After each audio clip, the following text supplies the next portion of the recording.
വിശ്വസാഹിത്യം മലയാളത്തിൽ പഠനം ഗവേഷണം എന്ന ഈ പരിപാടിയുടെ പരമ്പരയിലെ 5ാമത്തെ എപ്പിസോഡാണിന്ന് എന്ന് മനസ്സിലാക്കുന്നു.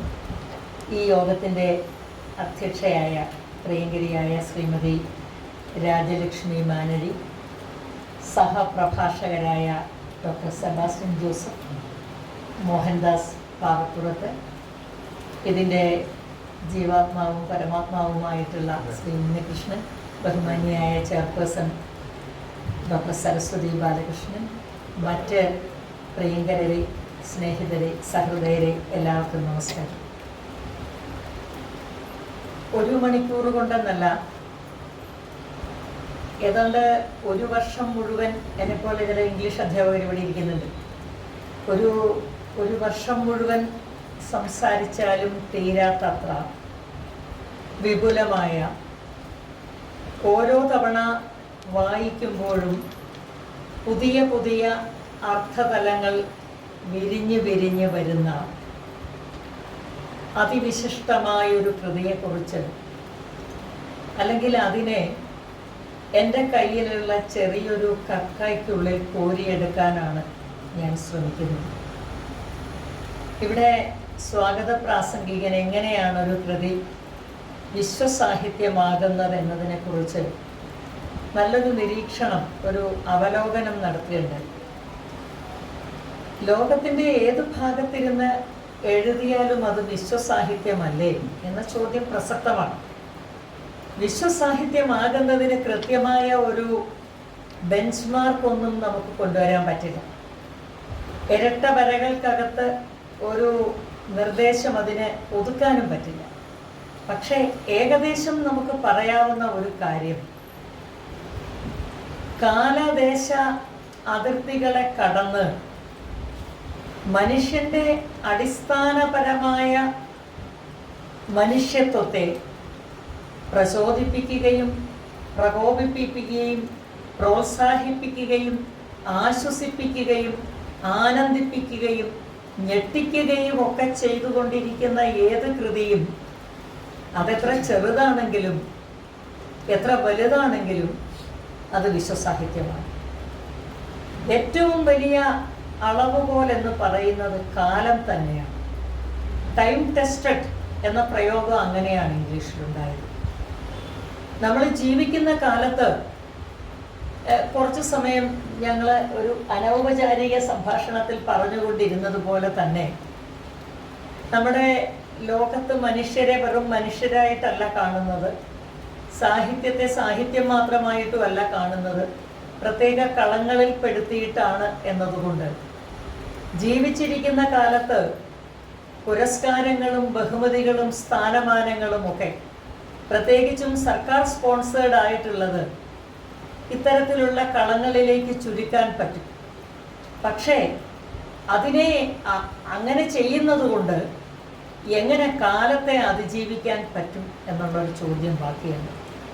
ജീവിച്ചിരിക്കുന്ന കാലത്ത് സ്വാധീനമോ അധികാരമോ പണമോ മറ്റെന്തെങ്കിലുമൊക്കെയോ ഉപയോഗിച്ച് എന്തു നേടിയാലും ശരി, കാലമെന്ന അതിഭീകരമായ തിരമാല അടിച്ചു കഴിയുമ്പോൾ അതിനെ ചെറുത്തു നിൽക്കാൻ, അതിനെ അതിജീവിക്കാൻ സാധിക്കുന്നതെന്തോ അത് തന്നെയാണ് വിശ്വസാഹിത്യം.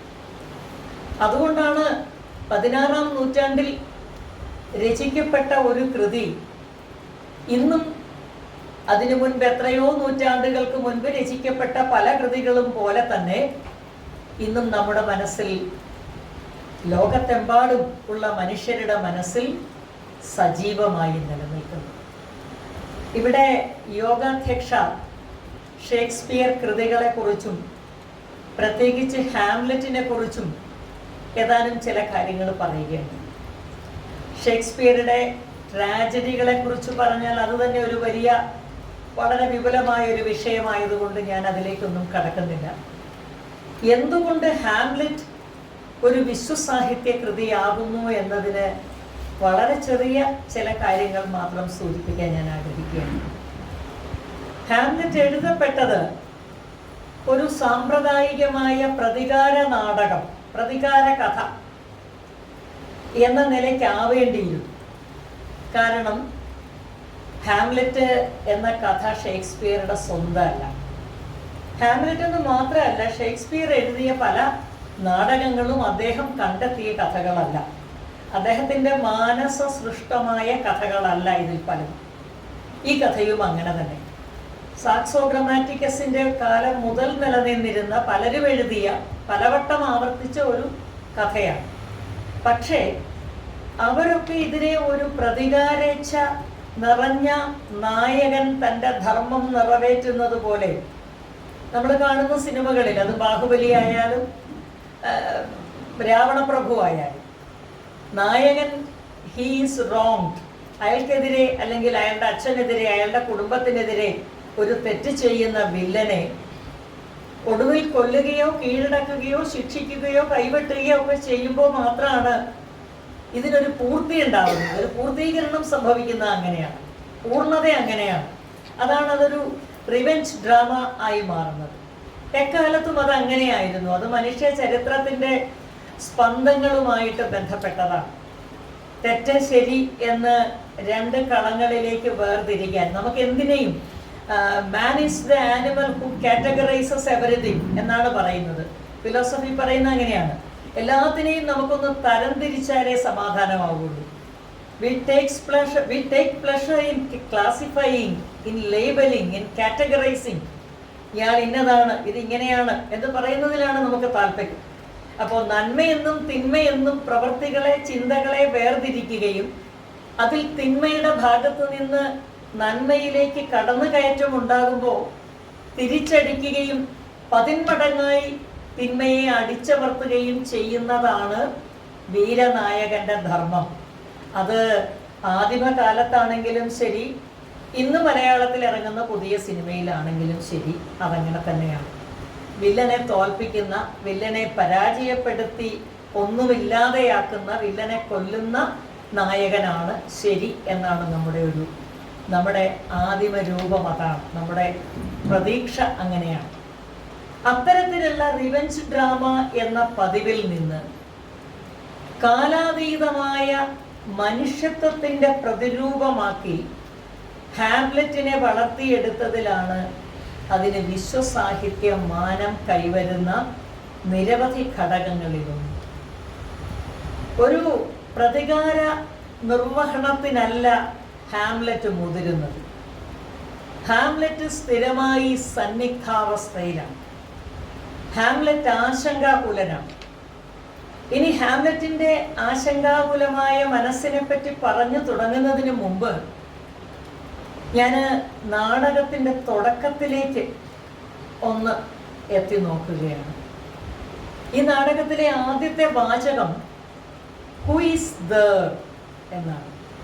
ആരാണ് അവിടെ എന്ന ചോദ്യമാണ് ഈ നാടകത്തിലെ ആദ്യത്തെ വാചകം. അതുതന്നെയാണ് ഈ നാടകത്തിൻ്റെ കഥാതന്തുവും. ആരാണ് അവിടെ, എവിടെ, മനുഷ്യാവസ്ഥയിലുള്ളത് ആരാണ്?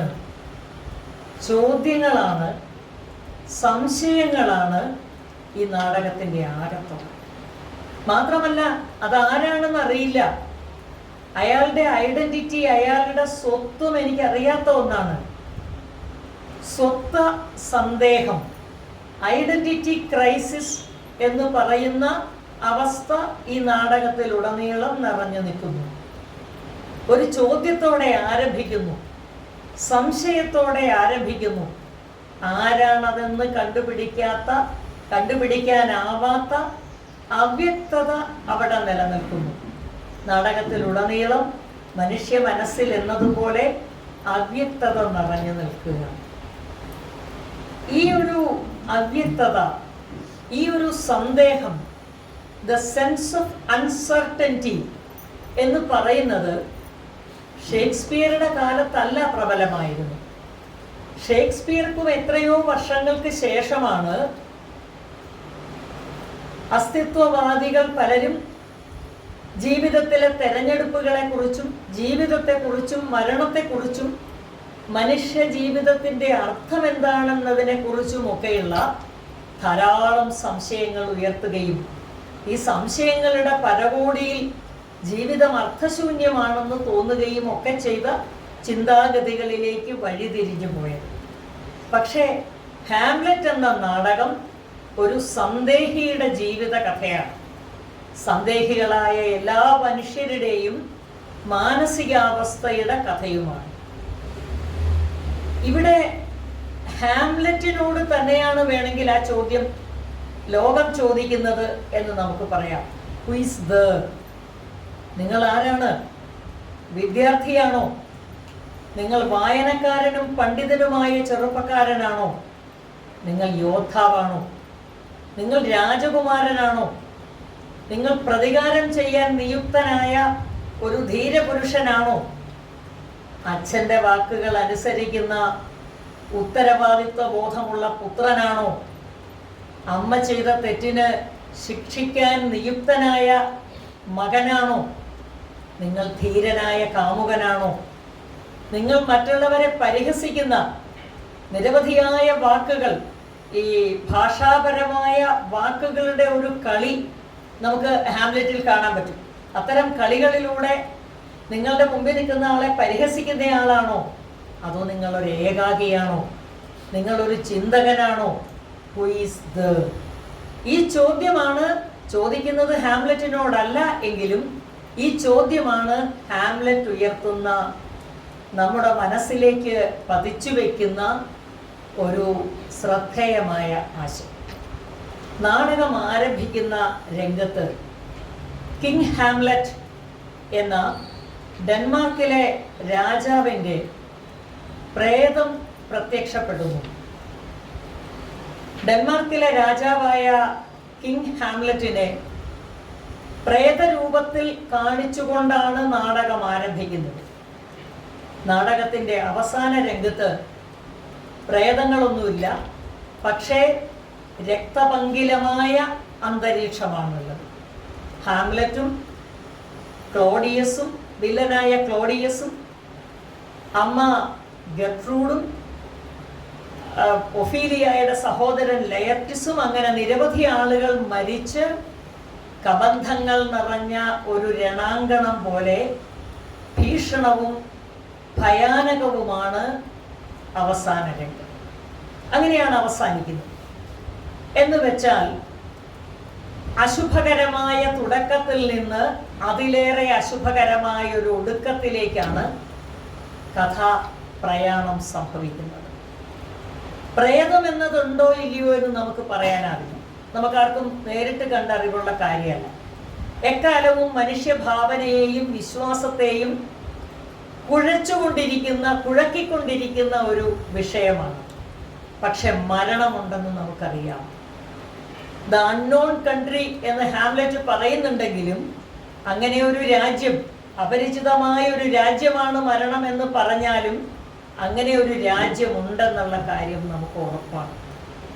പ്രേത സാന്നിധ്യത്തിൽ നിന്ന് തുടങ്ങി മരണ സാന്നിധ്യത്തിൽ അവസാനിക്കുന്ന നാടകം, അത് ജീവിതത്തിൻ്റെ ആകെത്തുക കൂടിയാണ്. സങ്കല്പങ്ങളിൽ നിന്ന് ആരംഭിച്ച് അനിഷേധ്യ യാഥാർത്ഥ്യത്തിൽ അവസാനിക്കുന്നതാണ് ജീവിതം. ചിന്തകളിൽ നിന്നും ആലോചനകളിൽ നിന്നും ആരംഭിച്ച് പ്രവൃത്തിയിൽ ഒടുങ്ങുന്നതാണ് ജീവിതം. കുഞ്ഞുങ്ങൾ എവിടെ നിന്നാണ് വരുന്നത്? ദൈവത്തിൻ്റെ കയ്യിൽ നിന്നാണോ? ആത്മാവ് വീണ്ടും രൂപമെടുക്കുന്നതാണോ? ഇതൊക്കെ പല മതങ്ങളും പല വിശ്വാസങ്ങളും പല കഥകളും പ്രചരിപ്പിക്കുന്നുണ്ട്. നമുക്കൊന്നിൻ്റെയും തെളിവില്ലാത്തത് കൊണ്ട് ഒക്കെയും സങ്കല്പമാണ്. ഹാംലെറ്റ് നാടകത്തിൻ്റെ ആദ്യ രംഗത്തിലെ പ്രേതദർശനം പോലെ എല്ലാം സാങ്കല്പികമാണ് ജീവിതത്തെ സംബന്ധിച്ചിടത്തോളം.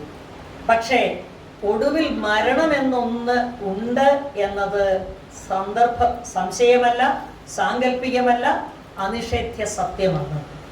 അങ്ങനെ ജീവിതത്തിന് നേരെ പിടിച്ച ഒരു കണ്ണാടി എന്ന രൂപത്തിൽ കൂടിയാണ് ഈ നാടകത്തെ അവതരിപ്പിച്ചിരിക്കുന്നത്. ചില സങ്കല്പങ്ങളിൽ നമ്മൾ ആരംഭിക്കുന്നു. നമ്മളൊക്കെയും ആരംഭിക്കുന്നത് സങ്കല്പങ്ങളിലാണ്. സങ്കല്പങ്ങളിൽ ആരംഭിച്ചാലും നമുക്ക് സങ്കല്പങ്ങളിലൂടെ തന്നെ ജീവിക്കുകയും സങ്കല്പങ്ങളിൽ പരിസമാപ്തി, പൂർത്തീകരണം നേടുകയും ചെയ്യാൻ പറ്റില്ല.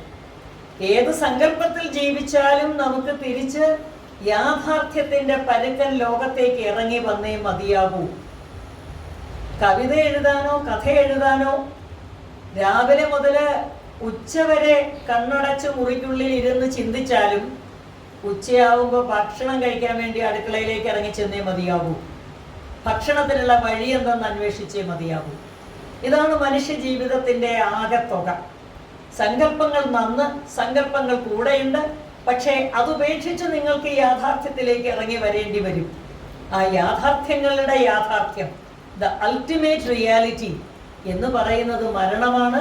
ആ മരണമാണ് നാടകത്തിന്റെ അന്ത്യത്തിൽ ആ രംഗമാകെ നിറഞ്ഞു നിൽക്കുന്നതും രംഗത്തെ കീഴടക്കി നിൽക്കുന്നതും. ഹാംലെറ്റ് എന്ന രാജകുമാരൻ കിങ് ഹാംലെറ്റിന്റെ മകനാണ്. വിദ്യാർത്ഥിയും വായനക്കാരനുമാണ്.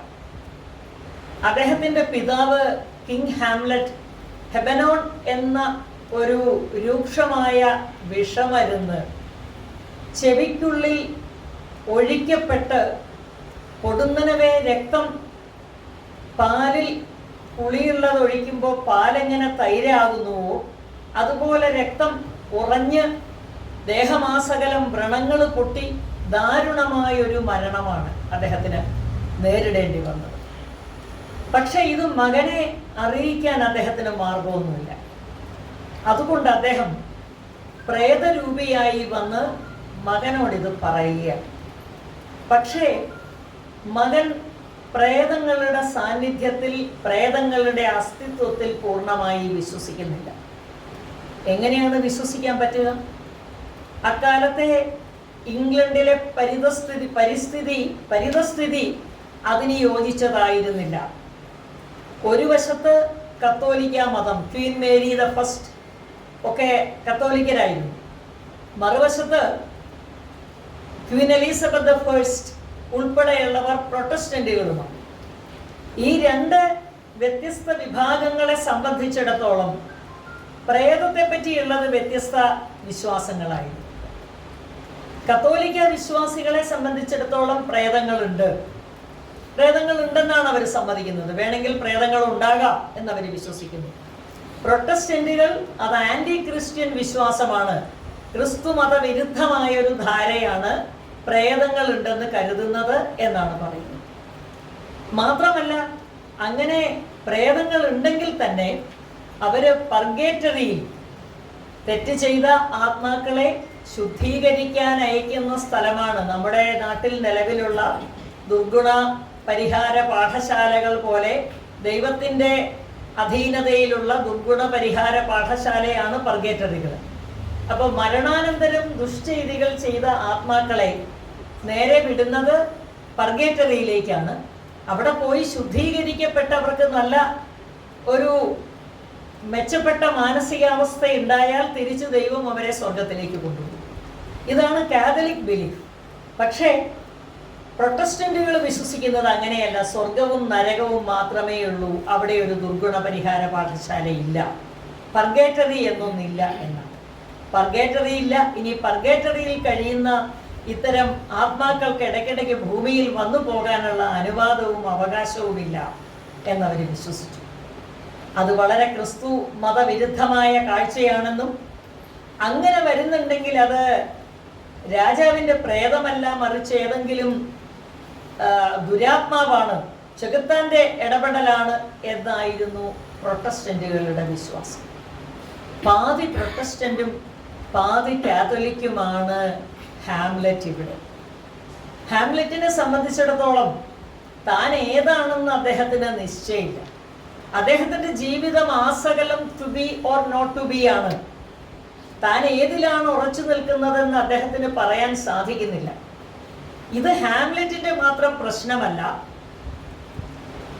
ആൽബർട്ട് ഐൻസ്റ്റീൻ പറയുന്നുണ്ട്, the most dissatisfied person, the ever discontent person would be an intellectual.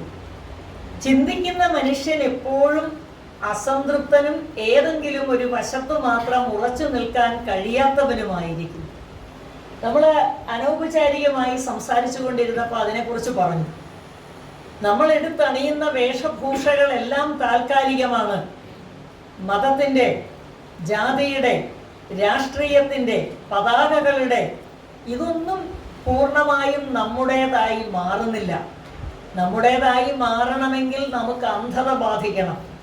ബാഹ്യമോ ആന്തരികമോ ആയ അന്ധതയ്ക്ക് സ്വയം വിധേയരായാൽ മാത്രമേ നമുക്ക് ഏതെങ്കിലും ഒന്ന് മാത്രം ശരിയാണെന്ന് ശാഠ്യം പിടിക്കാനാവൂ. ഒട്ടുമിക്ക ചോദ്യങ്ങളെ സംബന്ധിച്ചും നമുക്ക് ഏതാണ് ശരി, ഏതു മാത്രമാണ് ശരി എന്നെങ്ങനെയാണ് പറയാൻ കഴിയുക? ഗ്രാമങ്ങൾ നഗരവൽക്കരണത്തിന് വിധേയമാകുന്നത് നല്ലതോ ചീത്തയോ? ഒറ്റ വാക്കിൽ ഉത്തരം പറയാൻ കഴിയില്ല. നമ്മുടെ വേഷങ്ങളും ആചാരങ്ങളും രീതികളും ഒക്കെ ഒറ്റയടിക്ക് മാറ്റുന്നത് നല്ലതോ ചീത്തയോ? ഇംഗ്ലീഷ് മീഡിയം സ്കൂളുകൾ മാത്രമുണ്ടാകുന്നത് നല്ലതോ ചീത്തയോ? ചോദ്യങ്ങൾക്ക് അവസാനമില്ല. ഈ ചോദ്യങ്ങൾക്കൊന്നിനും കൃത്യമായി ഒറ്റ വാക്കിൽ ഉത്തരം പറയാനുമൊക്കെ നിങ്ങൾ എത്ര കൂടുതൽ ചിന്തിക്കുന്നുവോ അത്രമാത്രം ഉത്തരങ്ങളില്ലാത്ത നിശബ്ദതയുടെ അകത്ത് നിങ്ങൾ പെട്ടുപോകും. നിങ്ങൾ ചിന്തിക്കുന്നില്ലെങ്കിൽ നിങ്ങൾക്ക് ചാടിക്കേറി എന്തെങ്കിലുമൊക്കെ പറയാം. ചിന്തിക്കുന്നില്ലെങ്കിൽ നിങ്ങളുടെ കയ്യിൽ മറുപടികൾ ഉണ്ടാകും. നിങ്ങൾക്ക് ഞാൻ പറയുന്നതാണ് ശരി, ഞാൻ പറയുന്നത് മാത്രമാണ് ശരി, ഞാൻ പറയുന്നതിനപ്പുറമുള്ളതൊക്കെ തെറ്റ് എന്ന് വാദിക്കാം. പക്ഷെ നിങ്ങൾ ചിന്തിക്കുന്ന മനുഷ്യനാണെങ്കിൽ ശരി ഇതാണ് എന്ന് നിസ്സന്ദേഹം പറയാൻ നിങ്ങൾക്ക് കഴിയില്ല. ആലോചിക്കും തോറും കൂടുതൽ കൂടുതൽ ആഴത്തിലേക്ക് കുഴിച്ചിറങ്ങിച്ചെല്ലുന്ന അവസ്ഥയിലായിരിക്കും നിങ്ങൾ. അതുകൊണ്ട് തന്നെ ഹാംലെറ്റിന് അദ്ദേഹം ഒരു പ്രൊട്ടസ്റ്റന്റ് ആണോ കാത്തലിക് ആണോ എന്നൊന്നും നിശ്ചയമില്ല. അദ്ദേഹത്തിന് അച്ഛൻ്റെ പ്രേതം വാസ്തവികമാണോ, വല്ല ദുരാത്മാക്കളുടെയും സാന്നിധ്യമാണോ, അതോ തൻ്റെ ചിത്തഭ്രമമാണോ എന്നുള്ള ആശങ്കയാണുള്ളത്.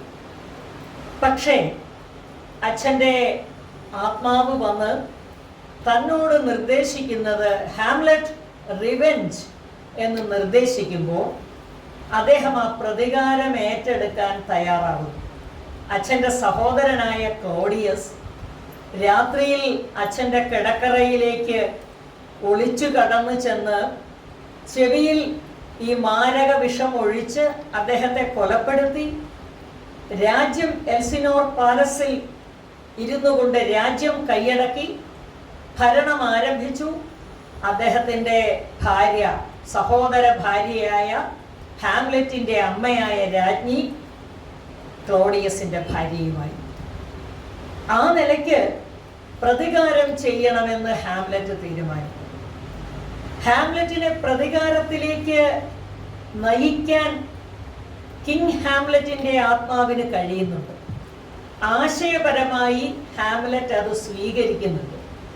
പക്ഷേ ആശയങ്ങളെ പെട്ടെന്ന് നടപ്പിലാക്കുന്നവനെ കുറിച്ച് നമ്മൾ പൊതുവെ പുകഴ്ത്തി പറയുകയാണ് ചെയ്യാറ്, നല്ല അഭിപ്രായമാണ് പറയാറ്.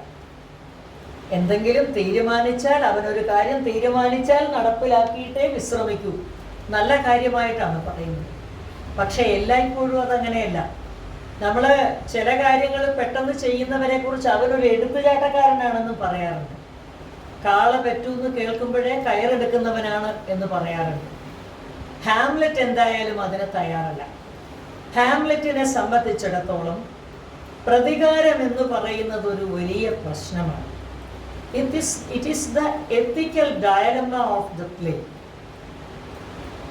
എങ്ങനെ പ്രതികാരം ചെയ്യാനാവും? മറ്റൊരാളെ കൊല ചെയ്യുന്നത് ശരിയാണോ? ഇത് തൻ്റെ ഒരു ഭ്രമം മാത്രമാണെങ്കിൽ, ഇല്യൂഷൻ മാത്രമാണെങ്കിൽ താൻ ആയുധമെടുക്കുന്നത് ധാർമ്മികതയാണോ? ഇത്തരം ചോദ്യങ്ങൾ ഹാംലെറ്റിനെ കീഴടക്കുന്നിടത്ത് അവിടെ മുതൽ ഹാംലെറ്റ് ഒരു ട്രാജിക് ഹീറോ എന്ന അവസ്ഥയിൽ നിന്ന് 21-ാം നൂറ്റാണ്ടിലെയോ 31-ാം നൂറ്റാണ്ടിലെയോ മനുഷ്യൻ ഏതു നൂറ്റാണ്ട് വരെ ഭൂമണ്ഡലത്തിൽ ഉണ്ടാകുമോ അത്രയും കാലത്തെ മനുഷ്യനായി മാറുകയാണ്. ചെയ്യണമോ വേണ്ടയോ? സദാ നമ്മളെയൊക്കെ അലട്ടുന്ന ഒരു ചോദ്യമാണ്. രാവിലെ മഴയും ഇങ്ങോട്ട് വരുന്ന വഴിക്കുള്ള ബ്ലോക്കും ആലോചിച്ചപ്പോൾ ഞാനും ആലോചിച്ചതാണ്, to be or not to be. നമ്മളൊക്കെ ആലോചിക്കുന്നതാണ്. 7:30 വണ്ടിയിൽ കയറി 1:30 വരെ വണ്ടിയിൽ ഇരിക്കുന്നത് ഓർത്തപ്പോൾ to be or not to be എന്നെയും അലട്ടി. ഈ ഒരു കാര്യത്തിൽ മാത്രമല്ല, ഏത് തീരുമാനങ്ങൾക്ക് മുൻപും to be or not to be നമ്മളെ അലട്ടിക്കൊണ്ടിരിക്കുന്നു. അങ്ങനെ ഇരിക്കെ മറ്റൊരാളിൻ്റെ ജീവൻ എടുക്കുന്ന ഒരു കർമ്മം നമുക്ക് തിരിച്ചു കൊടുക്കാൻ പറ്റാത്ത രണ്ട് വസ്തുക്കളല്ല, ഒരു വസ്തു തന്നെയാണത് പ്രപഞ്ചത്തിലുള്ളൂ. അത് സമയമാണ്. ജീവിതം എന്ന് പറയുന്നത് സമയമാണല്ലോ. മറ്റൊരാളിൻ്റെ സമയം അപഹരിച്ചാൽ തിരിച്ചു കൊടുക്കാൻ മാർഗമില്ല. അതുകൊണ്ട് തിരിച്ചു കൊടുക്കാൻ പറ്റാത്ത ജീവിതം എങ്ങനെ എടുക്കുമെന്ന ധർമ്മസങ്കടത്തിലേക്ക് ഹാംലെറ്റ് പതിക്കുകയാണ് ചെയ്യുന്നത്. ഹാംലെറ്റ് ഈ ആലോചനയിൽ മുഴുകി നിൽക്കുമ്പോഴും ഹാംലെറ്റിനെ പോലെ ആലോചിക്കാതെ വളരെ പെട്ടെന്ന് പ്രവർത്തിക്കുന്ന വില്ലൻ ക്ലോഡിയസ് വളരെ വലിയ ആസൂത്രണങ്ങൾ നടത്തുക. ക്ലോഡിയസിനെ സംബന്ധിച്ചിടത്തോളം അയാൾക്ക് ആഗ്രഹങ്ങളും അത് പൂർത്തീകരിക്കാനുള്ള മാർഗങ്ങളുമേ ഉള്ളൂ. ഒരർത്ഥത്തിൽ പറഞ്ഞാൽ ഷേക്സ്പിയറുടെ മറ്റൊരു ദുരന്ത നായകനായ മക്ബത്തിനെ പോലെയാണ് ഇതിലെ വില്ലനായ ക്ലോഡിയസ് എന്ന് പറയാം. കാരണം അയാൾ ആഗ്രഹിക്കുന്നു, അയാൾ നേടുന്നു, അയാൾ പ്രവർത്തിക്കുന്നു, അയാൾ തുടർന്നും കൂടുതൽ നേടാൻ അല്ലെങ്കിൽ അജാതശത്രുവായി തീരാൻ അയാൾ ശ്രമിച്ചുകൊണ്ടിരിക്കുന്നു. മറിച്ച് ഹാംലെറ്റിന് ഒരു തീരുമാനവും എടുക്കാൻ പറ്റുന്നില്ല. അങ്ങനെ ഹാംലെറ്റിൻ്റെ അനിശ്ചിതത്വം ഒരു വല്ലാത്ത മാനസികാവസ്ഥയിൽ അയാളെ എത്തിക്കുന്നു. അയാൾ ജീവിതത്തെക്കുറിച്ചും മരണത്തെക്കുറിച്ചും ഒക്കെ ധാരാളം ആലോചിക്കുന്നു. ഹാംലെറ്റിൻ്റെ സുപ്രസിദ്ധങ്ങളായ സോളിലോക്വീസ്, ആത്മകഥകൾ, ആത്മസംഭാഷണങ്ങൾ. ഹാംലെറ്റിൻ്റെ കാര്യത്തിൽ ഈ ആത്മകഥകളൊന്നും വെറും ആത്മസംഭാഷണങ്ങളല്ല, പലപ്പോഴും അവയൊക്കെ സെക്കൻഡ് പേഴ്സൺ സിംഗുലറിലും ചിലപ്പോഴൊക്കെ തേർഡ് പേഴ്സൺ സിംഗുലറിൽ പോലുമാണ്. ഹാംലെറ്റ് തന്നോട് സംസാരിക്കുന്നത് അവനെന്നും നിങ്ങളെന്നും ഒക്കെ പറഞ്ഞിട്ടാണ്. തൻ്റെ ഉള്ളിൽ തന്നെ രണ്ട് വ്യക്തികളുണ്ട്, അല്ലെങ്കിൽ താൻ തന്നെ രണ്ടാണ് എന്ന് അയാൾക്ക് തോന്നിത്തുടങ്ങും. ഇങ്ങനെ ഒരു തോന്നൽ നമുക്കെല്ലാവർക്കും ഇല്ലേ? ചില സമയത്തെങ്കിലും എനിക്ക് എന്നെ തീരെ പിടികിട്ടുന്നില്ലല്ലോ എന്ന് ചിന്തിക്കാത്തവരുണ്ടാവൂ. പക്ഷെ ഞാനെന്താ ഇങ്ങനെ, എനിക്ക് എന്നെ അങ്ങോട്ട് തീരെ ഇഷ്ടപ്പെടുന്നില്ല എന്ന് നമുക്ക് എത്രയെത്രയോ പ്രാവശ്യം തോന്നും. നമ്മുടെ ഉള്ളിൽ തന്നെ അനേകം നമ്മളുണ്ട്. ചെയ്യാൻ ഇഷ്ടമുള്ള നമ്മൾ, ചെയ്യാൻ ഇഷ്ടമില്ലാത്ത നമ്മൾ, ചെയ്തതിനെക്കുറിച്ച് പശ്ചാത്തപിക്കുന്ന നമ്മൾ, കണക്കായി പോയി എന്ന് വിചാരിക്കുന്ന നമ്മൾ, ഒന്നുകൂടെ ചെയ്താൽ കൊള്ളാമെന്ന് ആഗ്രഹിക്കുന്ന നമ്മൾ, പലതരം നമ്മളുകളുണ്ട്. ആ പലതരം ഹാംലെറ്റുകൾ തമ്മിലുള്ള തർക്കങ്ങളും വാദപ്രതിവാദങ്ങളുമാണ് അദ്ദേഹത്തിൻ്റെ ആത്മഭാഷണങ്ങൾ അല്ലെങ്കിൽ സോളിലോക്വികൾ. ഹാംലെറ്റ് കരുതുന്നു സത്യം തിരിച്ചറിഞ്ഞതിന് ശേഷം മാത്രം മതി പ്രതികാരമെന്ന്. പ്രതികാര നിർവഹണത്തിന് മുൻപ് സത്യം എന്താണെന്ന് തനിക്കറിയണം. സത്യം എന്താണെന്നറിയാൻ ഷേക്സ്പിയറെ പോലെ ഒരു മഹാനായ നാടകകൃത്തിന് നാടകത്തെക്കാൾ വലിയൊരു മാർഗമില്ല. നാടകമാണ്, സാഹിത്യമാണ്, രചനയാണ് സത്യത്തിന് നേരെ, സത്യത്തിലേക്ക് എത്തിച്ചേരാനുള്ള ഏറ്റവും സുഗമമായ, സുരക്ഷിതമായ മാർഗമെന്ന് അദ്ദേഹം കരുതുന്നു. അതുകൊണ്ട് ഷേക്സ്പിയറെ പോലെ തന്നെ ഹാംലെറ്റും ഒരു നാടകം അവതരിപ്പിക്കുന്നു, the mouse trap, to catch the king's consciousness.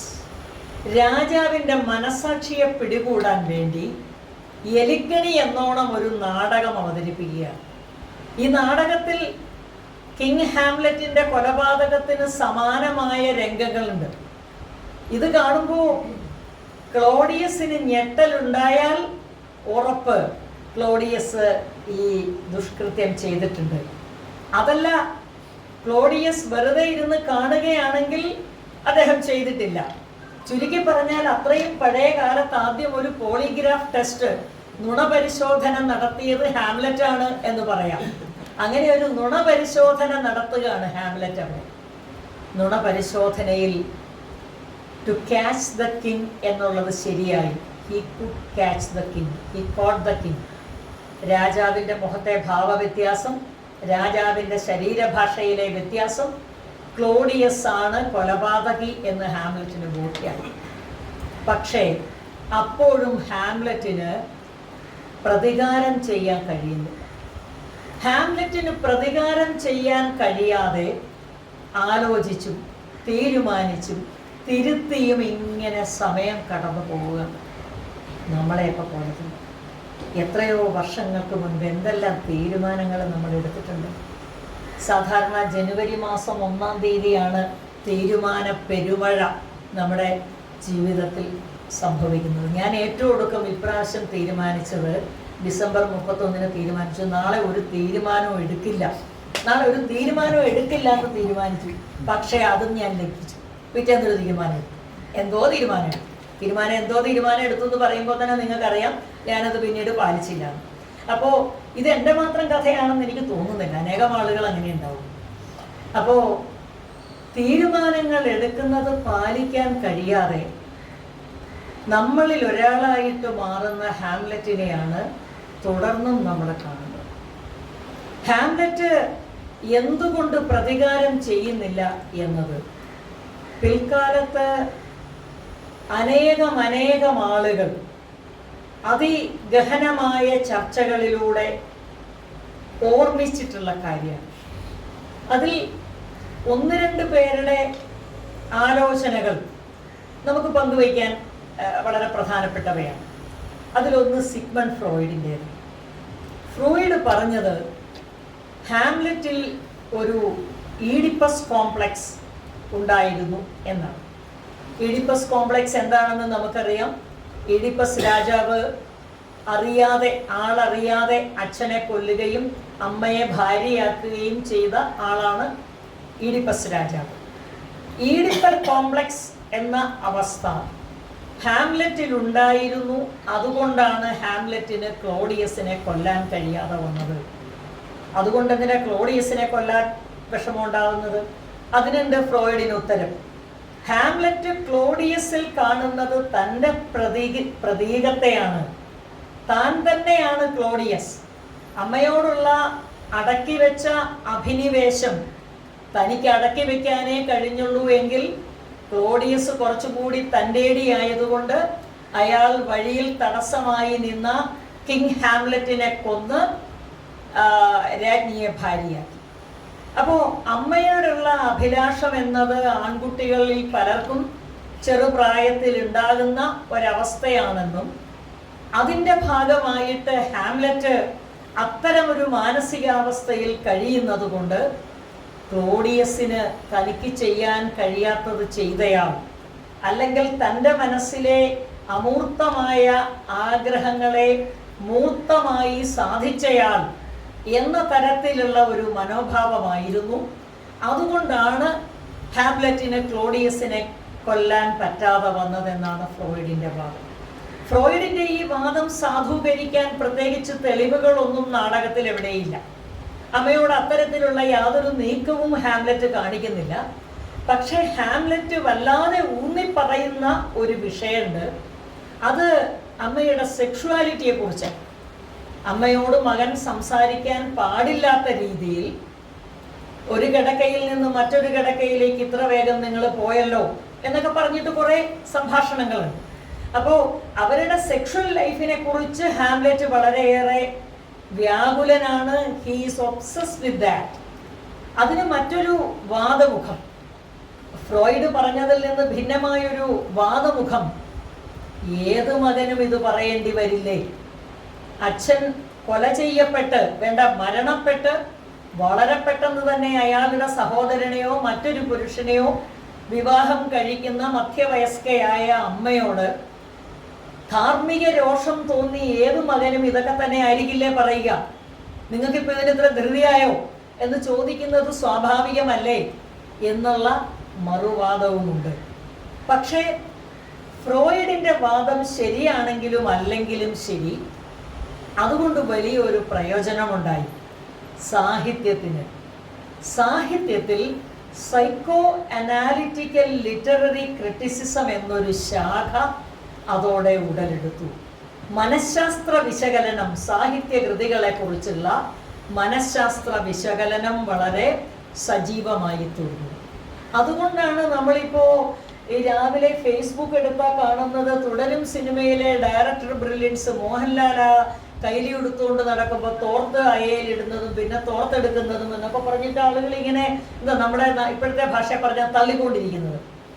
അപ്പോൾ ഇതിനെല്ലാം മാനസിക വിശകലനം നടത്തുന്ന ഒരു പ്രവണതയിലേക്ക് എത്തിക്കാൻ, അല്ലെങ്കിൽ ഓരോ കഥാപാത്രവും കേവലം ഒരു കഥാപാത്രമല്ല, ഒരു സാങ്കല്പിക സൃഷ്ടിയല്ല, ഒരു മനുഷ്യനാണ് എന്ന ബോധ്യത്തോടെ നോക്കിക്കാണാനും അയാളുടെ വാക്കുകളെയും ചെയ്തികളെയും വിശകലനം ചെയ്യാനുമുള്ള ഒരു സാഹിത്യ ശാഖ അതോടെ രൂപം കൊണ്ടു.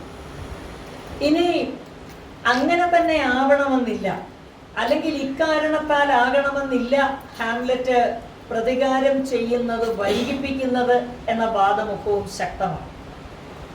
കോളറിഡ്ജിന്റെയും മറ്റും അഭിപ്രായത്തിൽ, റൊമാൻറ്റിക് കവിയായിരുന്ന സാമുവൽ ടെയ്ലർ കോളറിഡ്ജിന്റെ അഭിപ്രായത്തിൽ, Hamlet was a man of meditation, not of action.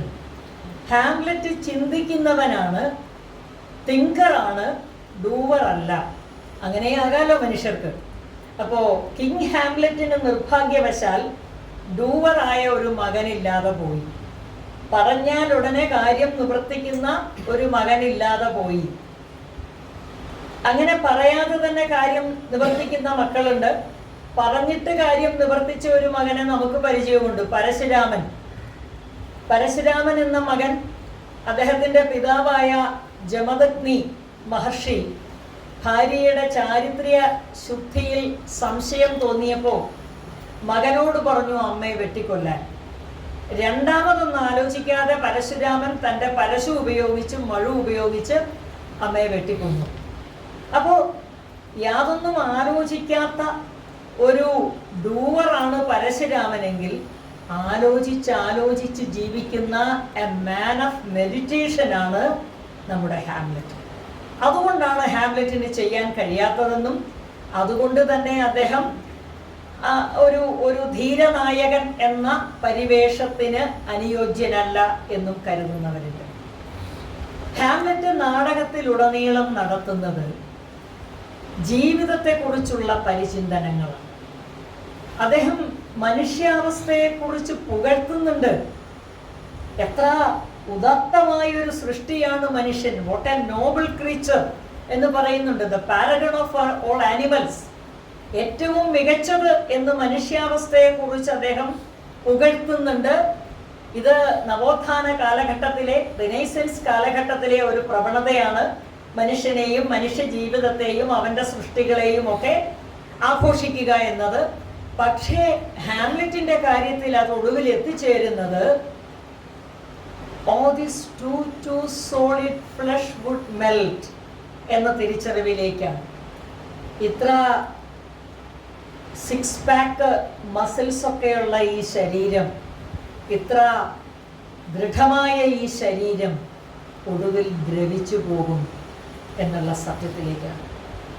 അപ്പോൾ മരണം എന്ന് പറയുന്ന യാഥാർത്ഥ്യത്തെക്കുറിച്ച് സദാസമയവും ചിന്തിക്കുന്ന ഒരു ചെറുപ്പക്കാരനെയാണ് പ്രണയിയായിരിക്കുമ്പോഴും അച്ഛൻ പ്രതികാരം ചെയ്യാൻ നിർദ്ദിഷ്ടനായിരിക്കുമ്പോഴും സിംഹാസനത്തിൻ്റെ അടുത്ത അവകാശിയായിരിക്കുമ്പോഴുമൊക്കെ നമ്മൾ ഹാംലെറ്റിൽ കാണുന്നത്.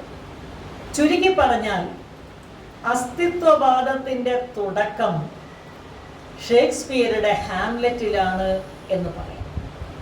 ഹാരോൾഡ് ബ്ലൂമിനെ പോലെയുള്ള നിരൂപകർ പറയുന്നത് Hamlet was the first perfect literary character.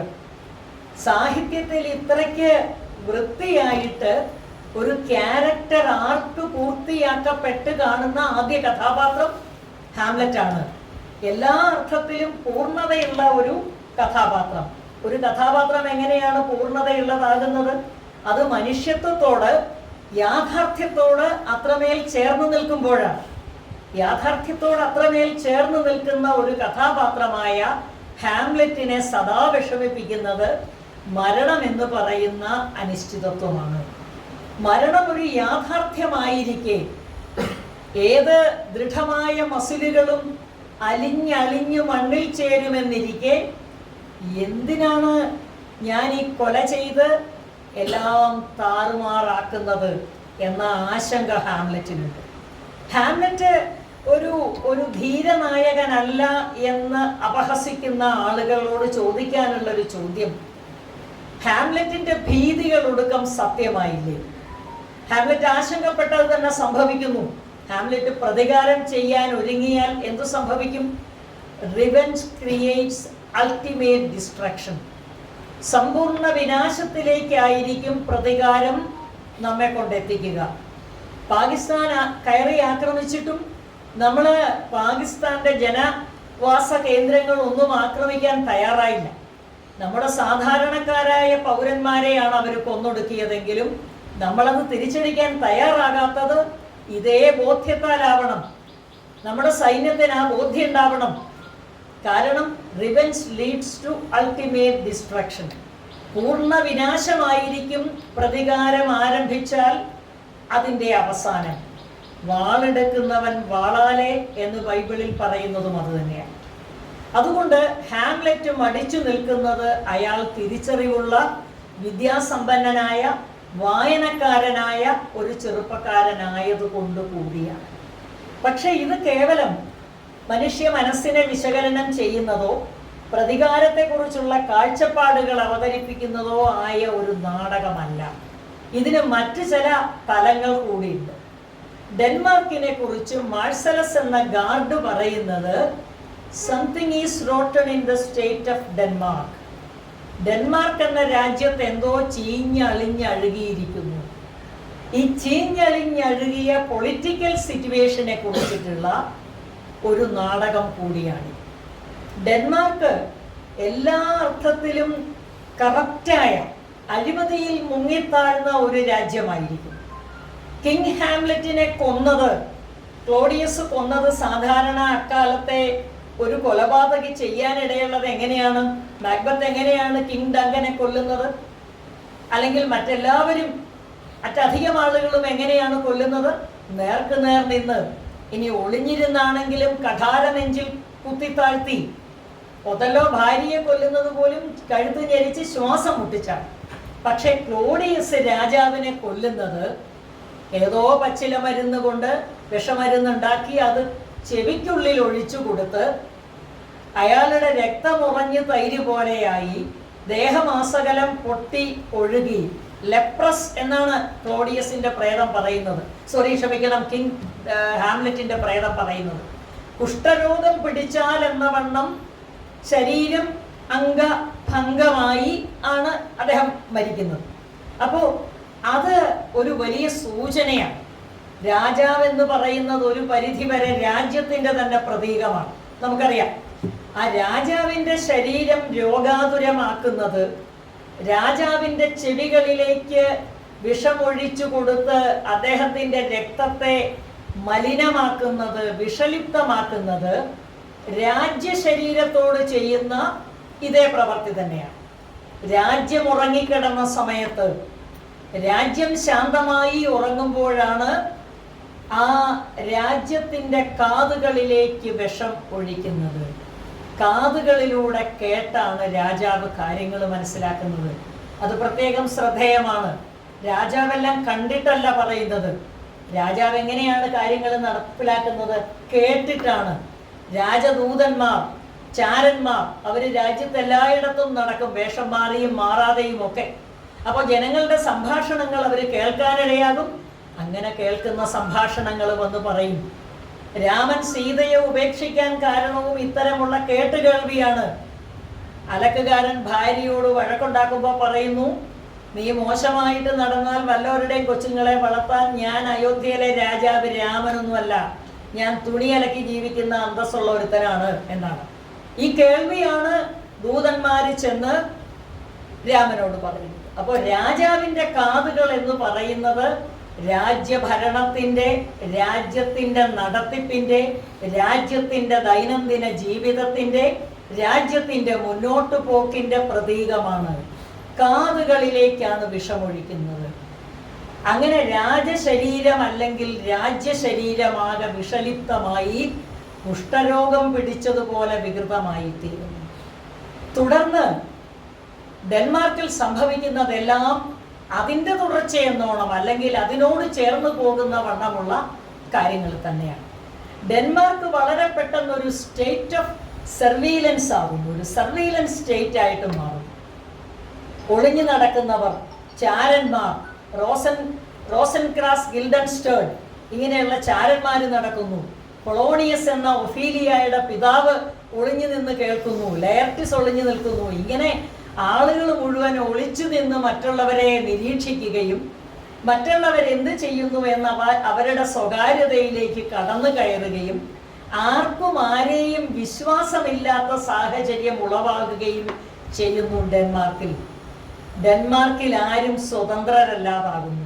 നാം എപ്പോഴാണ് സ്വതന്ത്രരായിരിക്കുന്നത്?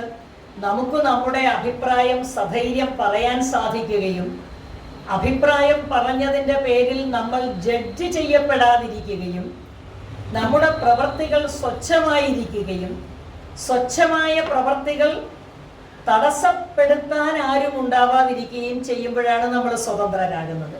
പക്ഷെ ഡെൻമാർക്ക് ഇപ്പോൾ സ്വതന്ത്ര അല്ല.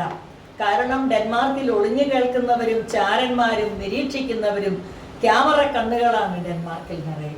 അങ്ങനെ ഒരു സർവെയിലൻസ് കൺട്രി ആയിട്ട് ഡെൻമാർക്ക് മാറി എന്ന് പറഞ്ഞാൽ അവിടുത്തെ സ്വച്ഛത നഷ്ടപ്പെട്ടിരിക്കുന്നു, സ്വാതന്ത്ര്യവും സ്വസ്ഥതയും നഷ്ടപ്പെട്ടിരിക്കുന്നു. അതിൻ്റെ സൂചനയാണ് ഈ നാടകാദ്യത്തിൽ കാണുന്ന പ്രേതം. ഹാംലെറ്റ് എന്ന് പേരുള്ള നാടകത്തിൽ കിങ് ഹാംലെറ്റിന്റെ പ്രേതമാണ് ആദ്യം പ്രത്യക്ഷപ്പെടുന്നത്, പ്രിൻസ് ഹാംലെറ്റ് അല്ല. മക്ബത്ത് എന്ന നാടകത്തിൽ മന്ത്രവാദിനികൾക്കൊപ്പമാണെങ്കിൽ കൂടി മക്ബത്ത് പ്രത്യക്ഷപ്പെടുന്നുണ്ട്. മക്ബത്താണ് രംഗത്തേക്ക് ആദ്യം വരുന്നത്, ധീരനായ മക്ബത്താണ്. അവിടെയും ആ നാടകത്തിലും പ്രേതങ്ങളുണ്ട്, പക്ഷെ പ്രേതങ്ങളൊക്കെ പിന്നീടാണ് വരുന്നത്. ഡങ്കന്റെ പ്രേതമൊക്കെ വരുന്നത് പിന്നീടാണ്. പക്ഷേ ഒരു മനുഷ്യൻ, ധീരനായി ജീവിച്ചിരിക്കുന്ന ഒരു മനുഷ്യൻ നാടകത്തിന്റെ തുടക്കത്തിൽ പ്രത്യക്ഷപ്പെടുന്നതിന് പകരം അസ്തിത്വമുണ്ടോ ഇല്ലയോ എന്ന് സംശയിക്കപ്പെടുന്ന ഒരു പ്രേതം പ്രത്യക്ഷപ്പെടുന്നു എന്ന് പറഞ്ഞാൽ it's doubtful whether Denmark is living or not. Denmark എന്ന രാജ്യം ജീവിച്ചിരിക്കുന്നുണ്ടോ ഇല്ലയോ എന്ന് സംശയം ഉളവാക്കത്തക്ക വിധം അത് വിഷലിപ്തവും അഴിമതി നിറഞ്ഞതുമായിരിക്കുന്നു.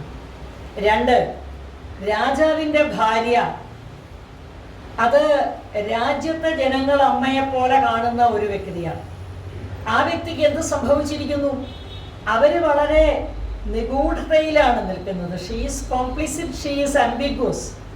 എന്തുകൊണ്ട് രാജ്ഞി വളരെ പെട്ടെന്ന് തൻ്റെ ഭർത്താവിൻ്റെ മരണാനന്തരം അയാളുടെ സഹോദരനെ വിവാഹം കഴിച്ചു എന്നുള്ള തർക്കങ്ങൾ നടക്കുന്നുണ്ട് സാഹിത്യ ലോകത്ത്. പക്ഷെ അതിനൊരു ഉത്തരമില്ല. പല കാരണങ്ങളാവാം. ഒന്നുകിൽ അവര് ഭയപ്പെടുന്നുണ്ടാവും, ക്ലോഡിയസിനെ എതിർത്ത് നിന്നാൽ രാജാവിനെ കൊല്ലാൻ കഴിഞ്ഞയാൾക്ക് തന്നെയും കൊല്ലാൻ വലിയ ബുദ്ധിമുട്ടൊന്നും ഉണ്ടാവില്ല. അതുമല്ലെങ്കിൽ കുറച്ചുകൂടി വിശാലമായ അർത്ഥത്തിൽ രാജ്യ താല്പര്യം മുൻനിർത്തി അവർ ചിന്തിക്കുന്നുണ്ടാവും. ക്ലോഡിയസിനെ എതിർത്താൽ രാജ്യത്ത് സ്വാഭാവികമായും പ്രതിഷേധങ്ങൾ പൊട്ടിപ്പുറപ്പെടും. കുറച്ചുപേര് കിങ് ഹാംലെറ്റിന്റെ മരണത്തിൽ സംശയങ്ങൾ ഉയർത്തും. രാജ്യത്ത് കലാപം ഉണ്ടാകും, അരാജകത്വം ഉണ്ടാകും. ഇതിൻ്റെ ഒടുവിൽ എന്തും സംഭവിക്കാം. മകന് രാജാധികാരം നഷ്ടപ്പെട്ടേക്കാം. അതൊക്കെ ഒഴിവാക്കാൻ വേണ്ടി ഏറ്റവും നല്ലത് പൊളിറ്റിക്സിൽ ഒരു വളരെ പ്രയോജനകരമായ ആയുധമാണ് marriage. Marriage is a political statement. ഞാൻ ഉദാഹരണങ്ങളൊന്നും പറയുന്നില്ല, നിങ്ങൾക്കറിയാം. Marriage is a political statement. Marriage is a political activity. ഒരു രാഷ്ട്രീയ പ്രവർത്തനമാണ് വിവാഹം കഴിക്കുക എന്ന് പറയുന്നത്. ശത്രുക്കളെ തമ്മിൽ ചേർത്ത് നിർത്താനും മിത്രങ്ങളെ കുറച്ചുകൂടി അടുത്ത മിത്രങ്ങളാക്കാനും അധികാരത്തിൻ്റെ ഇടനാഴികളിലേക്കുള്ള നടപ്പാത സുഗമമാക്കാനും ഏതൊക്കെ എതിർപ്പുകൾ ഉണ്ടായാലും തൻ്റെ കസേരയ്ക്ക് കാലിളകുകയില്ലെന്ന് ഉറപ്പുവരുത്താനും ഒക്കെയുള്ള ഒരു വഴി കൂടിയാണ്. അപ്പോൾ അത്തരമൊരു വഴി അവർ സ്വീകരിച്ചതാണോ നമുക്കറിയില്ല.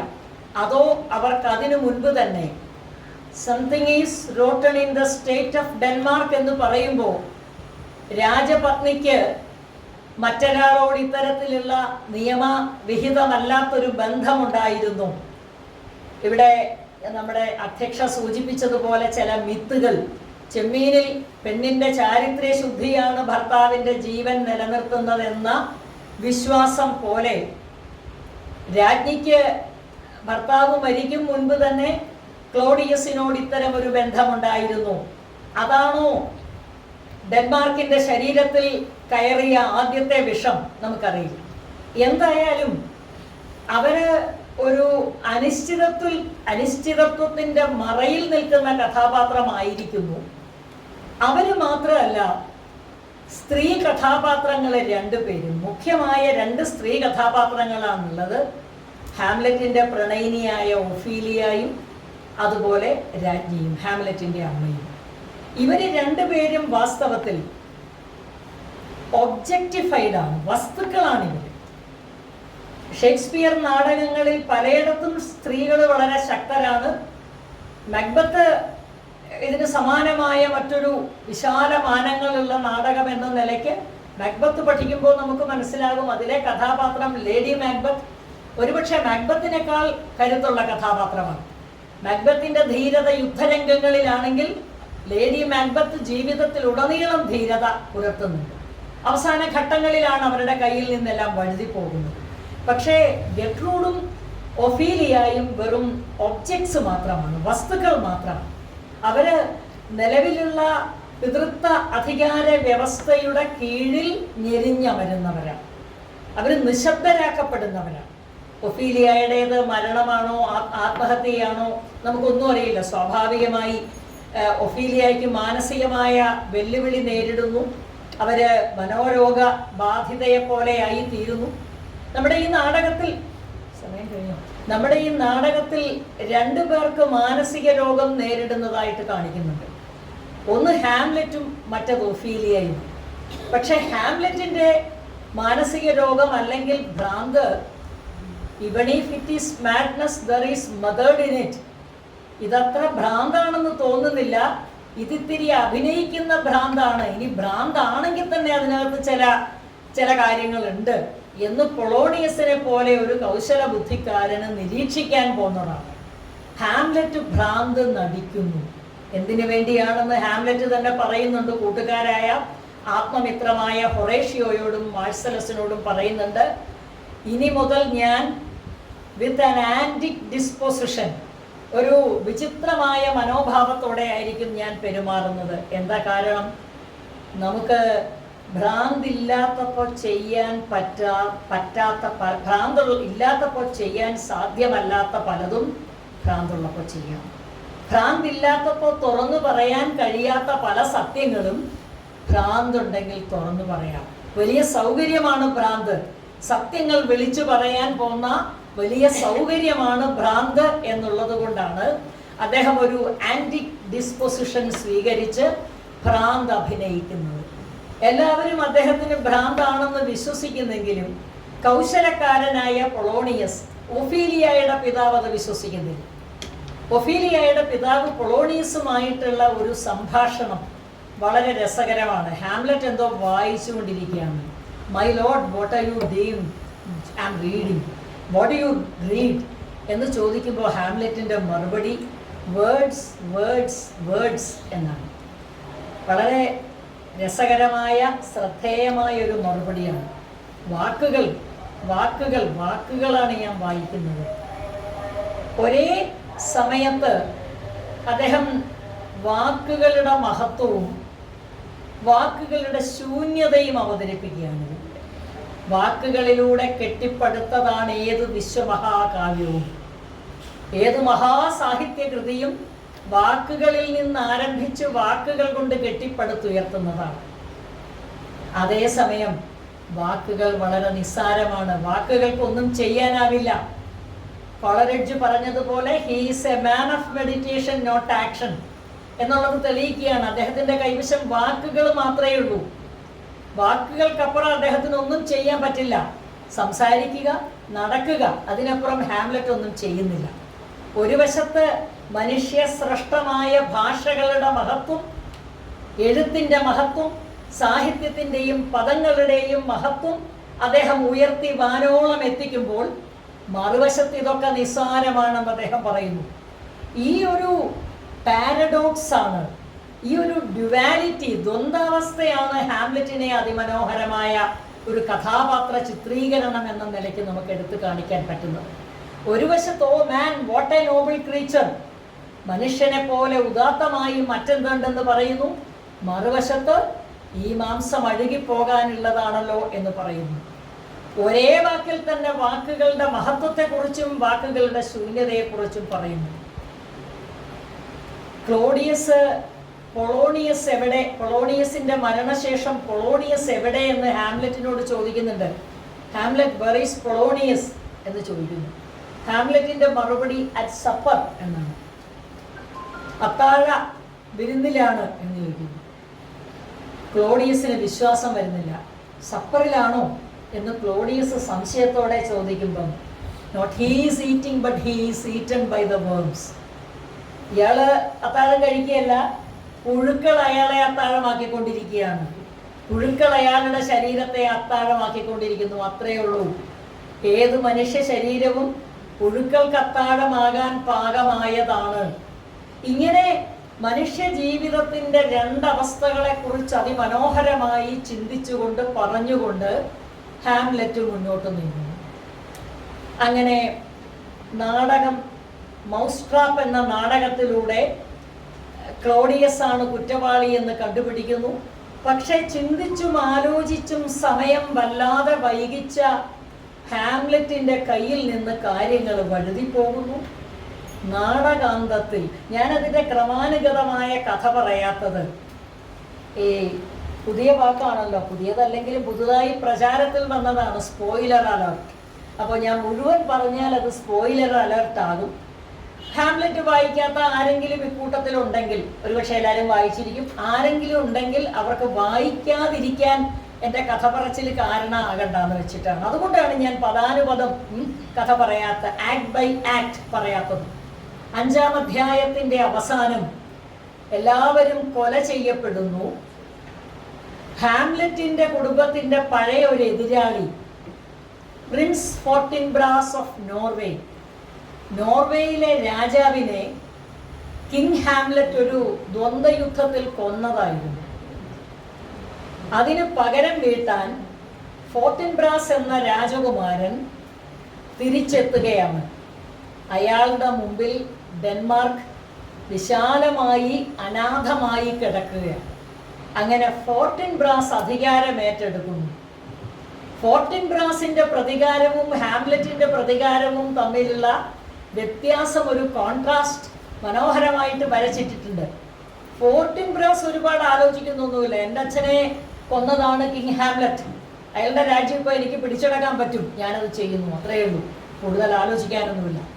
ഫോർട്ടിൻബ്രാസ് ഒരു യഥാർത്ഥ നായകനാണ്, വീരനായക പരിവേഷമുള്ള ആളാണ്. അയാൾ രാജാധികാരം ഏറ്റെടുക്കും. ഇനി ഇതിനെക്കുറിച്ച് ധാരാളം നിരൂപകര് ഹാംലെറ്റ് എന്ന നാടകത്തെക്കുറിച്ച് നാനാതരത്തിൽ നടത്തിയ നിരൂപണങ്ങളെക്കുറിച്ച് കൂടി പറയാൻ തുടങ്ങിയാൽ സമയം വല്ലാതെ വൈകുമെന്നുള്ളത് കൊണ്ട് ഞാൻ അതിലേക്ക് പോകുന്നില്ല. രൂക്ഷമായ വിമർശനങ്ങളും ഇതിനെതിരെ ഉണ്ടായിട്ടുണ്ട്. T.S. എലീറ്റ് എന്ന 20-ാം നൂറ്റാണ്ടിലെ അത്യുദാത്തനായ കവി ദ വേസ്റ്റ്ലാൻഡ് എന്ന കൃതിയിലൂടെ 20-ാം നൂറ്റാണ്ട് എത്തിപ്പെട്ട തരിശുനിലത്തെക്കുറിച്ച് വളരെ തീവ്രമായും അവിസ്മരണീയമായും എഴുതിയ കവി, അദ്ദേഹം പറയുന്നത് it is an aesthetic failure എന്നാണ്. ഹാംലെറ്റ് എന്ന് പറയുന്ന നാടകം ഒരു കലാപരമായ പരാജയമാണ് എന്ന്. അതിന് എലിയറ്റ് നിരത്തുന്ന കാരണം ഇതിനകത്ത് വേണ്ടത്ര ഒബ്ജക്റ്റീവ് കോറിലേറ്റീവ്സ് ഇല്ല. എന്ന് വെച്ചാൽ ഹാംലെറ്റ് അനുഭവിക്കുന്ന ദുഃഖം വളരെ തീവ്രമാണ്, ഇൻറ്റൻസ് ആണ്. പക്ഷേ അതിനനുകൂലമായ, അതങ്ങനെയാണെന്ന് നമുക്ക് തോന്നിക്കുന്നതിന് വേണ്ടുന്ന കഥാപരിസരം ഒരുക്കാൻ ഷേക്സ്പിയർക്ക് കഴിഞ്ഞിട്ടില്ല എന്നുള്ള വിമർശനമാണ് എലിയറ്റ് ഉയർത്തിയിരിക്കുന്നത്. അങ്ങനെ ധാരാളം ആളുകൾ പലതരത്തിലുള്ള വിമർശനങ്ങൾ ഉയർത്തിയിട്ടുണ്ട്. ഇതിൽ ലക്കൻ എന്ന ഒരു വലിയ മനഃശാസ്ത്രജ്ഞൻ നിരീക്ഷിച്ചിരിക്കുന്നത് ഇതിനകത്തൊരു ഫാദർ ഫിഗർ, പൂർണ്ണമായും ആശ്രയിക്കാവുന്ന ഒരു ഫാദർ ഫിഗർ ഇല്ല. അതാണ് പ്രശ്നം. ഈഡിപ്പസ് കോംപ്ലക്സ് കൊണ്ടല്ല ഹാംലെറ്റ് പ്രതികാരം ചെയ്യാത്തത്, മറിച്ച് ഹാംലെറ്റിനെ സംബന്ധിച്ചിടത്തോളം ആശ്രയിക്കാവുന്ന ഒരു ഫാദർ ഫിഗർ അവിടെ ഇല്ല. അച്ഛൻ മരിച്ചുപോയി, ക്ലോഡിയസ് ശത്രുസ്ഥാനത്തുമാണ്. അത്തരമൊരു പ്രശ്നമാണ് ഹാംലെറ്റിനെ അലട്ടുന്നത്. ചുരുക്കി പറഞ്ഞാൽ ഹാംലെറ്റിനെ പറ്റിയുള്ള പഠനങ്ങളും അഭിപ്രായങ്ങളും വിമർശനങ്ങളും ഒന്നും അവസാനിക്കുന്നില്ല. ഹാംലെറ്റിനെ കുറിച്ച് മാത്രമല്ല, ഒരു എഴുത്തുകാരൻ തൻ്റെ ജീവിതത്തെ മുഴുവൻ ആറ്റി കുറുക്കി എഴുതുന്ന ഒരു വരിയെപ്പറ്റി പോലും നമ്മൾ പറഞ്ഞു തീരുന്നില്ല. നമുക്ക് എത്ര സംസാരിച്ചാലും മതിയാവാത്ത വിധം അഗാധമായ വരികൾ ലോക സാഹിത്യത്തിൽ എവിടെയുമുണ്ട്. ഹാംലെറ്റ് എന്ന നാടകത്തിൻ്റെ പ്രത്യേകത അതിൻ്റെ ഭാഷാപരമായ മികവ്, ജീവിതത്തെക്കുറിച്ചുള്ള നിരീക്ഷണം, ജീവിതത്തോട് ചേർന്ന് നിൽക്കുന്ന കഥാപാത്രങ്ങൾ, സാർത്രും കാമുവും കിർക്ക്ഗാർഡും നീഷയും ഒക്കെ അസ്തിത്വവാദത്തെക്കുറിച്ച് പറയുന്നതിനും എത്രയോ കാലം മുൻപാണ് ഷേക്സ്പിയർ അസ്തിത്വ ദുഃഖങ്ങളിൽ വ്യഥിതനായ ഹാംലെറ്റിനെ അവതരിപ്പിച്ചത്. ജീവിതത്തിൻ്റെ അർത്ഥമില്ലായ്മ, എന്തിനെ വിശ്വസിക്കും എന്തിനെ വിശ്വസിക്കാൻ പാടില്ല എന്നുള്ള സംശയം, if belief is not believable എന്ത് ചെയ്യാൻ പറ്റും? ഇത്തരത്തിലുള്ള ഫിലോസഫിക്കലായ ദാർശനികമായ മാനങ്ങളുള്ള, രാഷ്ട്രീയമായ പ്രതീകങ്ങളുള്ള, മാനവിക മുഖങ്ങളുള്ള, ജീവിതത്തിൻ്റെ നേർപ്പകപ്പെന്ന് പറയാവുന്ന, ഒരു കാലഘട്ടത്തിൽ മാത്രമല്ല ഏത് കാലഘട്ടത്തിലും സ്ത്രീകൾ കേവലം വസ്തുവൽക്കരണത്തിന് വിധേയരാകുന്ന, പിതൃത്വ വ്യവസ്ഥയുടെ അധീനതയിൽ നിശബ്ദരാകുന്ന സ്ത്രീകളുടെ ഒക്കെ കഥയാണ് ഹാംലെറ്റ്. ഹാംലെറ്റിന് ധാരാളം സംസാരിക്കാൻ പറ്റുന്നുണ്ട്. ഒഫീലിയയ്ക്ക് സംഭാഷണങ്ങൾ പോലും വിരളമാണ്. പൊളോണിയസും ലേർട്ടിസുമാണ്, അച്ഛനും സഹോദരനുമാണ് അവരെന്ത് സംസാരിക്കണമെന്ന് തീരുമാനിക്കുന്നത്. പൊളോണിയസ് മകളെ ഒരു ഉപകരണം എന്നോണം കാണുന്നു. എന്നാൽ ഹാംലെറ്റ് അവളോട് കാരുണ്യം കാണിക്കുന്നുണ്ടോ? ഇല്ല. ഹാംലെറ്റ് അവളോട് ആക്രോശിക്കുകയും ദേഷ്യപ്പെടുകയാണ് ചെയ്യുന്നത്. നാടകത്തിലെ 2 സ്ത്രീ കഥാപാത്രങ്ങളോടും ഹാംലെറ്റിന് സൗമ്യമായിട്ട് പെരുമാറാൻ പറ്റുന്നില്ല. ഹാംലെറ്റിന് സ്നേഹമോ കരുതലോ കരുണയോ കൊടുക്കാൻ പറ്റുന്നില്ല. അപ്പോ ദുരിതാവസ്ഥയിൽ അകപ്പെട്ടൊരു മനുഷ്യൻ വിക്ടിം മാത്രമല്ല, അയാളൊരു വിക്ടിമൈസർ കൂടിയാണ്. പുരുഷന്മാർ മാത്രം ഞാൻ പറയുന്നില്ല. ഓഫീസിൽ മേലധികാരിയുടെ ചീത്ത കേട്ടാൽ നേരെ വീട്ടിൽ ചെന്ന് ഭാര്യയെ വഴക്ക് പറയുന്ന ധാരാളം ആളുകളുണ്ട്, തിരിച്ചുണ്ടാവും. അപ്പോൾ ഒരേ സമയം താൻ ഇരയാവുകയും മറ്റൊരാളെ ഇരയാക്കാനുള്ള പ്രവണത പ്രകടിപ്പിക്കുകയും ചെയ്യുന്നുണ്ട്. ഇതൊക്കെ ഹാംലെറ്റിന്റെ പ്രഭ കുറയ്ക്കുകയല്ല ചെയ്യുന്നത്. സാമുവൽ ജോൺസനെ പോലെയുള്ള ഒരാൾ, ഒരു മഹാനായ ക്രിറ്റിക്, നിരൂപകൻ, ഹാംലെറ്റിനെ കുറിച്ച് മികച്ച അഭിപ്രായമാണ് പറയുന്നത്. പക്ഷേ അപ്പോഴും അദ്ദേഹം കൂട്ടിച്ചേർക്കുന്നുണ്ട്, Hamlet is a less admirable hero because of his inaction. ചെയ്യാനുള്ളത് ചെയ്യാൻ പറ്റാത്ത ഒരു ഹീറോ എന്ന നിലയ്ക്കാണ് അദ്ദേഹത്തിന്റെ പകിട്ട് കുറയുന്നത് എന്ന് മാത്രമല്ല, അദ്ദേഹത്തിന് ഓരോ സന്ദർഭത്തിലും സ്വയം അഡാപ്റ്റ് ചെയ്യാൻ പറ്റുന്നില്ല, അതിനോട് ചേർന്ന് നിൽക്കാൻ പറ്റുന്നില്ല. അങ്ങനെ ഒരു മെറ്റാ തിയേറ്റർ, ഷേക്സ്പിയറുടെ ഏറ്റവും വലിയൊരു മഹത്വം നാടകത്തിനുള്ളിലെ നാടകമാണ്. മെറ്റാ തിയേറ്റർ, നാടകമാണ് സത്യം കണ്ടുപിടിക്കാനുള്ള വഴി എന്ന് അദ്ദേഹം ഈ നാടകത്തിലൂടെ നമുക്ക് കാണിച്ചു തരിക ചെയ്യുന്നത്. നാടകമാണ് സത്യം കണ്ടുപിടിക്കാനുള്ള വഴി. മറ്റൊരു മനോഹരമായ രംഗം ശ്മശാന രംഗമാണ്. യോറിക് എന്ന ഹാംലെറ്റിന്റെ സഹപാഠിയായിരുന്ന ആളുടെ തലയോട് ശ്മശാന സൂക്ഷിപ്പുകാരൻ കാണിക്കുന്നത്. ഈ യോറിക്ക് ഒരു ജസ്റ്ററായിരുന്നു, തമാശക്കാരനായിരുന്നു. അയാൾ കോമാളിയും ബഫൂണും ഒക്കെ ആയിരുന്നു, തമാശ പറഞ്ഞിരുന്നു എന്ന് ഹാംലെറ്റ് പറയുന്നു. ഇന്ന് അയാൾ വെറും തലയോട്ടി മാത്രമാണ്. തമാശയിൽ നിന്ന് തലയോട്ടിയുടെ നിന്ദ്യമായ അവസ്ഥയിലേക്ക്, കിരീടാവകാശിയിൽ നിന്ന് കൊലപാതകയും കൊല ചെയ്യാൻ മടിച്ചു നിൽക്കുന്ന ഭീരുവുമായുള്ള അവസ്ഥയിലേക്ക്, പ്രണയിയിൽ നിന്ന് കാമുകിയുടെ മരണത്തെയും ഭ്രാന്തിനെയും നിസ്സംഗമായും നിസ്സഹായമായും കാണുന്ന അവസ്ഥയിലേക്ക്, സങ്കീർണതകളിൽ നിന്ന് സന്ദേഹങ്ങളിലേക്ക്, സന്ദേഹത്തിൽ നിന്ന് സർവനാശത്തിലേക്ക് എത്തിച്ചേരുന്ന ഹാംലെറ്റിൻ്റെ കഥ വളരെ ചെറുതായി, വളരെ ചുരുക്കി മാത്രമേ ഞാൻ പറഞ്ഞുള്ളൂ. പക്ഷേ എനിക്ക് തോന്നുന്നു സമയം അധികം എടുത്തുന്ന്. അതുകൊണ്ട് എന്നെക്കാൾ മികച്ച ഒരു പ്രഭാഷണം നടത്താൻ അല്ല സെബാസ്റ്റ്യൻ ജോസഫ് സാറ് വെയിറ്റ് ചെയ്യുന്നു. ഇനി സെബാസ്റ്റ്യൻ ജോസഫ് സാറിനെ ഓർത്തു മാത്രമല്ല, ഞാൻ അങ്കമാലിയിലെ ബ്ലോക്ക് കൂടി ഓർക്കുന്നുണ്ട്. നമ്മൾ സത്യം പറയണമല്ലോ, എന്റെ മനസ്സിൽ അതുകൊണ്ട് ഒരേ സമയത്ത് അനേകം ഭയമുണ്ട്. ഭയമേ ഉള്ളൂ. ഭയം മാത്രമേ നമുക്കുള്ളൂ എന്നാണ് ഈ നാടകം നമ്മളോട് പറഞ്ഞു തരുന്നത്. ഭയമുണ്ട്, ഭയമാണ് ആത്യന്തികം. പ്രേതത്തെ കൊണ്ട് തുടങ്ങുന്ന ഒരു നാടകം ഭയത്തിനെ കുറിച്ചല്ലാണ്ട് പിന്നെ എന്തിനെ കുറിച്ചാണ്? ഭയത്തെ കുറിച്ചാണ്. മരണരംഗം, കൊലപാതക രംഗത്തിൽ അവസാനിക്കുന്ന ഒരു നാടകം ഭയത്തെ കുറിച്ച് ആണ്. I will show you fear in a handful of dust. T S. Eliot പറയുന്നത് അങ്ങനെയാണ്. ഒരു പിടി മണ്ണിൽ ഞാൻ ഭയം കാണിച്ചു തരാം. ഒറ്റ കൈക്കുമ്പിളിൽ എടുത്ത മണ്ണിൽ ഭയമുണ്ട്, ദാ കണ്ടോളൂ. ആ ഒരു കൈക്കുമ്പിളിലെ ഭയമാണ് നമ്മളൊക്കെ, ഒരു പിടി മണ്ണിലെ ഭയങ്ങളാണ് നമ്മളൊക്കെ. അപ്പോൾ ഇനിയും ഇത്തരം സാർത്ഥകമായ സംവാദങ്ങൾക്ക് എന്നെ ക്ഷണിക്കുമായിരിക്കും എന്നുള്ള പ്രതീക്ഷയോടെ, ക്ഷണിക്കാനുള്ള ഒരു വഴി ഒരുക്കാൻ വേണ്ടി അധിക പ്രസംഗമാക്കി മാറ്റാതെ, പ്രമീള ദേവിയെ ക്ഷണിച്ചാൽ പിന്നെ നിർത്തുകയില്ല എന്ന് പറയിപ്പിക്കാതെ, മൈക്ക് ആർക്കും കൊടുക്കില്ല എന്ന് പറയിപ്പിക്കാതിരിക്കാൻ വേണ്ടി വളരെ സന്തോഷത്തോടെ സ്നേഹത്തോടെ ഞാൻ എൻ്റെ വാക്കുകൾ അവസാനിപ്പിക്കുന്നു. ഇത് പൂർണ്ണമല്ല. ഒരു സാഹിത്യകൃതിയും ഒരു വരി പോലും പൂർണ്ണമായി മനസ്സിലാക്കാനും പൂർണ്ണമായി ചർച്ച ചെയ്യാനും നമുക്ക് സാധ്യമല്ല. വീണ്ടും വീണ്ടും തൊടുന്തോറും പുതിയ പുതിയ അർത്ഥതലങ്ങൾ വിരിയുന്ന ഒന്നാണത്. അത് ഓരോരുത്തരും തൊട്ടു നോക്കുക, സ്വന്തം കൈവിരൽ കൊണ്ട് തൊടുക, വായിക്കുക. വായനയെക്കാളും എഴുത്തിനേക്കാളും പരമാനന്ദം പ്രപഞ്ചത്തിൽ മറ്റൊന്നുമില്ല എന്നതൊരു സത്യമാണ്. നമുക്ക് നമ്മുടെ സങ്കടങ്ങളെ മറക്കാനും നമ്മുടെ രോഷങ്ങളെ അമർത്താനും നമ്മുടെ ആഹ്ലാദങ്ങളെ പൊലിപ്പിക്കാനും നമ്മുടെ അറിവിനെ വികസിപ്പിക്കാനും നമ്മളിലെ അനുകമ്പയെ വിശാലമാക്കാനും ഒക്കെയുള്ള ഏറ്റവും ഭദ്രമായ മാർഗം വായന തന്നെയാണ്.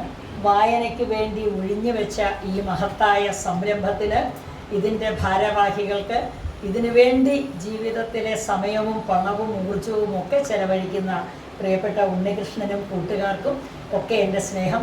ഞാനും അക്കൂട്ടത്തിലുണ്ട്, കുറച്ച് ദൂരെ നിന്നാണെങ്കിലും എന്ന് കൂട്ടിച്ചേർത്തുകൊണ്ട് ഞാൻ നിർത്തുന്നു. നമസ്കാരം.